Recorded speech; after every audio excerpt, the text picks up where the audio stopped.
Iran में अगला target final हो चुका है, क्योंकि ईरान को रोकने के लिए इजराइल और अमेरिका ने अब एक बड़ा प्लान तैयार किया है। अब यह कहा जा रहा है कि अगर ईरान ने इजराइल पर हमला किया तो फिर सबसे बड़ा नुकसान इसका ईरान को होने वाला है, क्योंकि बाइडेन और नेतन्याहू ने ईरान को चौथे फ्रंट पर अब पूरी तरह से घेर लिया है।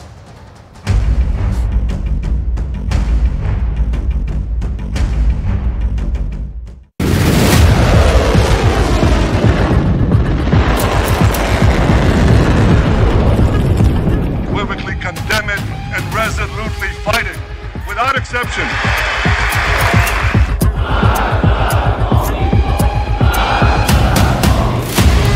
Allahu Akbar.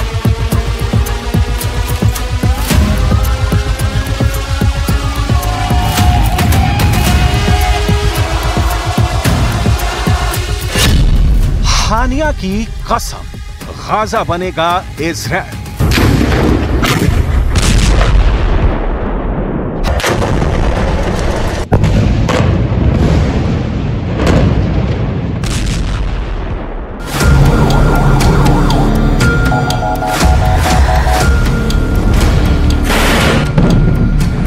इकतीस जुलाई 2024 को हमास चीफ हानिया को इस्माइल ने तेहरान में ऐसी मौत मारा है कि उसके बाद से पूरा अरब वर्ल्ड हानिया के बदले की कस्में खा रहा है। इन हालातों में ईरान सबसे बुरी तरह से फंस गया है। ईरान के पास सिर्फ एक रास्ता बचा है, इजराइल को गाजा बना दो, वरना इजराइल और अमेरिका मिलकर ईरान को दूसरा गाजा बनाने में जरा भी देरी नहीं करेंगे।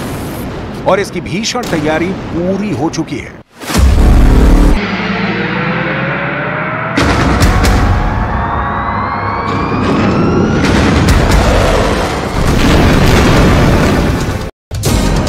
बदला लेने का बहुत ज्यादा दबाव आ चुका है, लेकिन इधर इजराइल ने ईरान को चेतावनी, तो ईरान पर ऐसा हमला होगा कि उसकी आने वाली नस्लें तक याद रखेंगी। इजराइल की खुफिया एजेंसियां मोसाद और शिन बेत ने जो इनपुट पीएम नेतन्याहू को दिए हैं, उसके हिसाब से इजराइल 72 घंटे के अंदर ईरान की आईआरजीसी और हिजबुल्लाह के टॉप कमांडरों को मार देगी, ताकि ईरान और हिजबुल्लाह की तरफ से जंग पर बड़े फैसले लेने वाला कोई नहीं बचे। इधर इजराइल को अमेरिका से जबरदस्त साथ मिलने लगा है, जिसने पूरे मिडिल ईस्ट को आग में झोंकने का काम किया है। जरा देखिए समंदर में कैसे अमेरिकी नौसेना के घातक युद्धपोत इजराइल का साथ देने के लिए पहुंच रहे हैं। ईरान और हिजबुल्लाह के हमले को देखते हुए अमेरिका ने अपनी सेना को समंदर में उतार दिया है। जानकारी के मुताबिक अमेरिका ने मिडिल ईस्ट में अतिरिक्त लड़ाकू विमान और नौसेना के युद्धपोत उतारे हैं। मध्य पूर्व और यूरोप में अतिरिक्त नौसेना क्रूजर और डिस्ट्रॉयर भेजने की मंजूरी अमेरिकी रक्षा मंत्री लॉयड ऑस्टिन ने दे दी है। अमेरिका ईरान की घातक बैलिस्टिक मिसाइलों को मार गिराने की तैयारी कर चुका है। इसके अलावा अमेरिका में लड़ाकू विमानों का एक अतिरिक्त स्क्वाड्रन भी ईरान से मुकाबले के लिए तैयार हो चुका है।